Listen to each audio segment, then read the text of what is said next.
Did this, figured I'll come back to it a later time. There wasn't enough information to support that this was even true at the time. But now when I look at it, especially since the affidavit came out, I think the rumor, the word on the street that was going around could be the closest to the truth. And it totally goes with what Kim is saying. The post was titled, it said, "Back to the original rumor out of Moscow, now with new context on 911 call and insight on use of drugs being rumored." And then it's marked as a theory. Marking as info because it's speculation around town. Still a theory at best, not confirmed. One of the very first rumors I was told in town was that the two surviving roommates heard something, went into one room, and locked the door until morning before calling friends over and then the police. This rumor started so much speculation and head scratching in the beginning. Like, if they heard something, why wouldn't they call the police then? The second part of the rumor, I had been told, mentioned a man in a ski mask, and that's why the girls ran into a room and locked the door. I didn't give much thought to these rumors because both versions had me asking, why would you just lock your door and wait till morning if you were so scared? Why wouldn't you call 911 immediately? So this is full context now, and all the rumors in town seem to be coming full circle. I'll speculate which part is rumor and which part I'm filling in as my own speculation. So the person says, the rumor, in parentheses, one of the surviving roommates heard rummaging and then a scream. She came out of her bedroom and saw a man with a ski mask standing at the top of stairs on the second floor. When this person wrote this, we were still under the impression that Dylan and Bethany were on the ground floor. We were told that they just slept through it, right? That there was no police called because they were sleeping. And then lo and behold, you find out that all along Dylan's on the second floor. And instead of sleeping, she was very much awake, saw the killer, heard troubling things, and still didn't call 911 for several hours.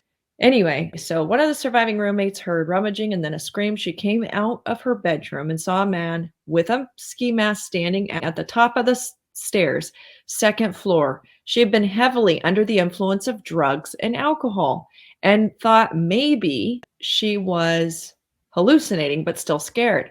Went into her other surviving roommate's bedroom, locked the door, fell asleep, and didn't wake until morning. When she woke, she still wasn't sure if she dreamt or hallucinated that night, so she called her roommates, but they did not answer. Becoming even more spooked, both first-floor roommates called friends, boyfriends over to come clear the house and welfare check the roommates. Bethany Funk comes over, goes to second floor, and finds Ethan and Xana first in the bedroom together, not outside the room, and makes call off surviving roommate's phone to 911 as surviving roommate is not able to coherently speak and is distraught. Up until today, I've always speculated that Ethan and Xana were killed first on the second floor. Now, I think it's likely Kaylee and Maddie were first and Ethan and Xana on the way out. However, the additional rumors that have circulated in town now seem to point toward Kaylee being the target due to overkill. It recently came out from News Nation, and of course this is all alleged because it's from a supposed inside source. Kaylee and Maddie were actually killed first. Then the killer killed Ethan, and then Xana, and Xana put up such a fight that her fingers were almost severed. This new information about the order in which they were killed also corroborates that Reddit post I read a couple months ago. I will link that in the description box. Here's my speculating based on the above now that details have been added.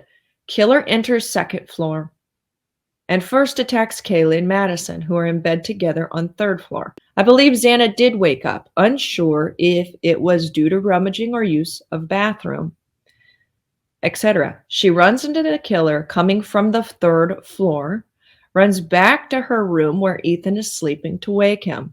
She is attacked and screams, and Ethan is killed also. Roommate on first floor hears rummaging and screams and comes out to check and sees the man in the ski mask at the top of the stairs. She is instantly scared and runs into roommate's room and locks the door. She thinks she might be hallucinating from taking drugs and does not want to call 911 for fear of getting into trouble for the drugs. Decides to spend night in roommate's bedroom and sleep it off till morning. Killer spooked, runs off out sliding glass door on second floor now that he's been seen. Next morning, she wakes up, still unsure if she was actually hallucinating, tries to call both sets of roommates and does not get a response, starts to get an eerie feeling and calls friends over to come clear the home because she's too scared to leave the bedroom in case there really is someone in the house and to welfare check the roommates. Still worried about the issue of doing drugs the night before and unsure if they're overreacting, they call friends to come over instead of calling the police. Calling someone else into the home first, especially a group that potentially could have trampled the entire crime scene. My worry is, what if that factor alone causes the jury to just not be able to find him guilty? That's my concern. It is the prosecution's job to prove beyond a reasonable doubt, right? It's not his attorney's job to prove that he is innocent of this. The prosecution has to make their case. And if they don't make their case strongly enough, it's over. That's it, and that's all. The addition of drugs explains why someone who maybe heard something and saw something wouldn't call 911 right away. If they were scared, essentially going back to sleep and hoping whatever scary hallucination, bad trip you had wears off, Kaylee's father has made multiple statements reassuring that the police are not concerned about underage drinking or drug use and believes there are still people who haven't come forward due to drugs being involved. As I read that, I thought to myself, that really does make sense as to why DM did not get on the horn that day And report the murder sooner. that it's such a subject that you have to be so careful and so sensitive of. But there's a lot of people that want answers. We want to know why. Was there no call for that long? She could have been busy getting rid of whatever evidence tied potential drug use to her and the household. Maybe she had no clue who BK was. What if somebody that maybe even used to live in that home knew BK? If the suspect had been in that home or around that home 12 times, that's a lot of occasions to be around a home and not actually go into it. So what was he doing? Was he actually stalking them? Or maybe he knew somebody in the home. Now what I'm going to do for you is play a conversation that I had with my husband. I was trying to explain to him how weird this whole murder came through the house. Okay. Yep. Before, everybody thought that the surviving roommates were on the first floor, like the ground floor. Yes, but they weren't, right? So it's turned out in this arrest affidavit that one of the surviving roommates was actually on the same floor as two people. Two of them got murdered, literally down the hall from her. She opened her door 3 different times, and none of those times did she call 911. See, that's what I'm saying. And then how is she getting cleared? I know, but here's another thing though. She actually even opens the door and sees a guy dressed in black head to toe. He's got a face cover on, across his mouth. Yeah. So his eyes are showing. And she can see that he has bushy eyebrows.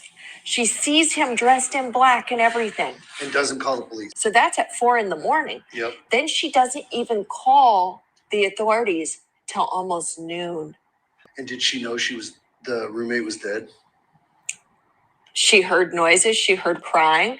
Even the surveillance cameras on the neighbor's home picked up a giant thud, like somebody dropping to the floor at 4:17 a.m., picked up the dog barking at 4:17 a.m., and she still didn't call. What do you make of that? She knew about it. I mean, yeah, tell it like it is. What if she was high out of her mind? What if she was drunk out of her mind? What if she thought it was a dream, or you know what I mean? She opens her door. Her He sees him in the hallway. Her door. If you look straight ahead from her door, to the left of that wall is where the girl and her boyfriend were murdered. Okay, so she couldn't. They weren't within line of sight, but she's hearing them. She's hearing the little cry. She hears what sounds like someone playing with their dog.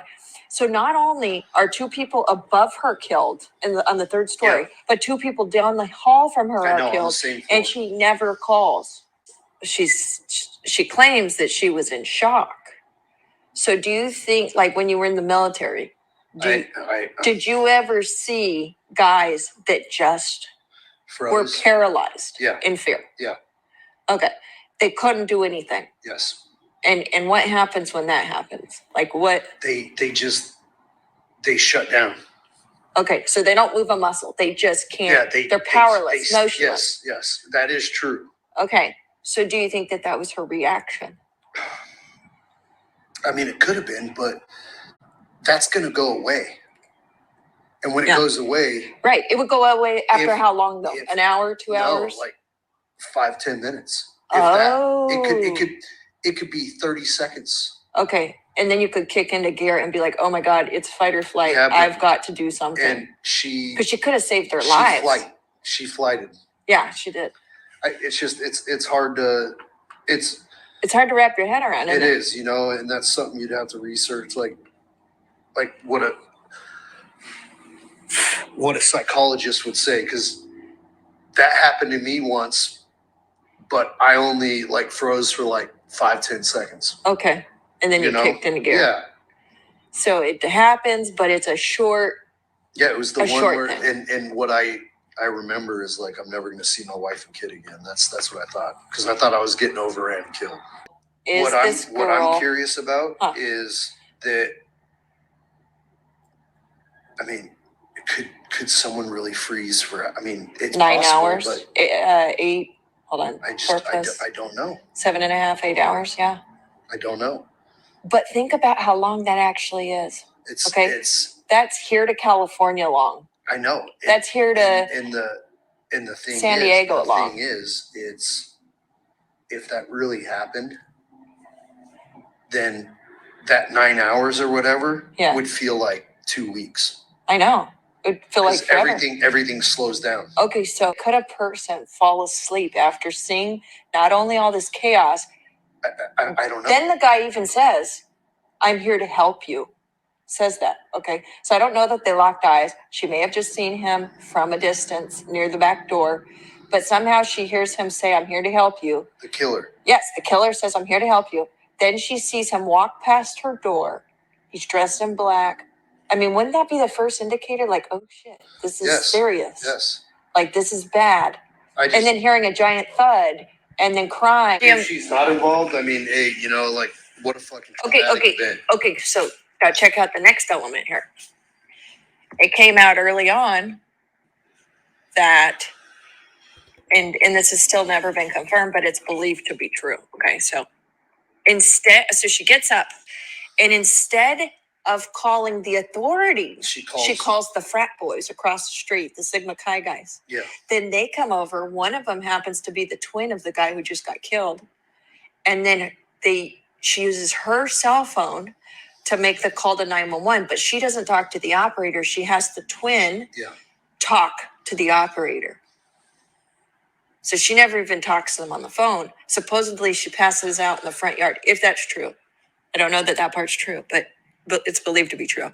The killer comes back. The phone is pinging again. His phone is pinging at 9 a.m. Again at the house, though he fled at 4:20 a.m. He comes back. Do you think he left his phone on accident? No, he didn't, because it showed that he had gone to these other places after the murder. He turned his phone off, and then That's weird. And then he comes back. He comes back, broad daylight. What do you think he came back for? I don't know, but to see if the cops had been maybe because he probably wasn't hearing any press on it or anything. So check it out. The front door of the home was left open. So when he left the front door open. I don't know the psychological realm, but if this really did Shake her up. Shake her up. Yeah. And freeze her. Yeah. That's so much adrenaline. Oh, yeah. And fear. She wouldn't have slept. She could have gone to sleep. Oh, you think? Because like it exhausted her so much that she was so scared she went to sleep. You think somebody could sleep? Yeah. Has that happened to you? I mean, when I was in Afghanistan, I had been up like 18 hours on a mission, and I had airplanes on, and I was having them scan. Yeah. And I woke up in the morning to sunlight. Oh, wow. You know, like I just... Like passed out? Yeah. Wow. That's crazy. So you think it is possible for... I think it's possible. So she might not be in on it at all, and she could have just been overtaken with fear. She was super freaked out. She could have, you know, like, hey, I need to get someone that I know here now to feel protected. But why not the cops? Why not the cops at that point? That's what I'm saying. I don't know. You don't like... Yeah. You don't think rationally? Like, remember when someone broke into your mom's backyard? Yes. She called me, not the cops. That's true. And it's like, when you get scared... You call somebody you know. Yes. Oh, that's a good point. I didn't think about that. That's a good point. Yeah. Your mom called us instead of the police. That's true. When she was scared. And we weren't even in the same state, were we? That's what I'm saying. You know, like we were like in North Carolina. She knew we would do something or tell her like what to do. You're right. You know, so that's what I'm saying. You know, like in one aspect, it looks shady as fuck. Yeah. But then if you really put yourself in like that person's shoes, people aren't designed to withstand stress. To go in and fight a dude that's killing someone in a room. Oh, no kidding, especially with a knife. And I would say probably it's so 85 to 90% of the population wouldn't go in that room when it's going on. So you think they would have hidden? They would have, yeah. And you don't think they would have tried to defend or try to save? 90% won't. What would you have done? You know what I would have done. I know you would have taken him on. That's you, though. It's different with my family. But you got to also think, like, if you look at statistics rate, most of the time it happens in front of someone, and then like a friend and they don't do anything. Like if you really, you know, like when we were in the military and we get the briefings, that shit would happen, and people wouldn't stop it because they think someone else is going to do it. It's always believing the guy next to you is going to react, and so you leave it to them. They all end up just watching it happen. Powerless. Yes. Do nothing. Now there is the 10% that'll jump in and stop it, you know, but I don't know what the statistics on that would be, but I would think that there was a movie in the 80s with Valerie Bertinelli where she witnesses that happen in a bar. And everybody, like the whole bar, is just watching because like they can't believe it, and then they feel so bad because they didn't do anything to stop it. Well, that's what I'm saying. Most people think the next person is going to do something. Yeah. Wow. Dylan, she's going to need a lot of therapy, forever therapy. Sure, for sure. Because if she really froze like that, which I could see, you know, like you don't know until it happens. Until you're in that position. Picture yourself at that bank robbery. Oh, I know. Oh my gosh. And you know, you feel like helpless, you know, and you're scared that, you know, you're going to get killed, or, you know, and everybody just... Well, for me, I was just so scared my mom was going to get killed. I wasn't scared for myself. I was scared I was going to see my mom get killed. So that bank robbery that we were just talking about, I'll tell you real quick. When I was 15, so it was summer, I think my freshman year, my mom and I were at a bank in Central Phoenix area, Wells Fargo, Bethany Home, and 19th Avenue. I was opening up a savings account, so my mom was with me. She was sitting right next to me, and we had a teller in front of us. All of a sudden, I look to my left, and there are guys coming in with guns, and they have like the pantyhose over their faces, right? They scream, "Everybody down." I remember my mom and I, was like we were pulling each other down, you know, were going from our chairs down to the ground to hide under this lady's desk that was right in front of us, the teller lady. Well, the teller lady, she was also underneath her desk. She's dialing 911, and I hear her say, bank robbery, 19th Avenue, Bethany Home Road, and then she's going to hang up the phone. And I'm just hearing this, like she's trying to get it back on the receiver of the actual phone. And she's making all this noise clunking around. I'm just like, oh, I'm thinking the worst. It was terrible. All I could think about was the movies where the bank robber comes in and sprays up the place with bullets and you're dead, It's a hazy memory because I was so filled with adrenaline. I was so scared. Besides the phone and seeing the guy with the guys with the pantyhose over their face, I can't really remember that much more of what happened. So yeah, it was brief, but it was very traumatizing. So when he's referencing that in the conversation we're having, it's actually a really good comparison because it was trauma. So for the roommates, it was trauma like that, but on a very massive scale is my guess. If it's drugs that caused the delay, that caused them to do nothing for 7, 8 hours, whatever it was, does that make them innocent in this? I don't know. In some people's eyes, yes, and in other people's eyes, no. Because no matter what, you shouldn't be worried about saving your own skin when people around you are getting murdered. If it came down to my roommates getting murdered or me going to jail for a year or two, honestly, I would take the heat. In a situation like that, it's not about you. Like, you make sure that you do what you have to do to get aid for those who need it.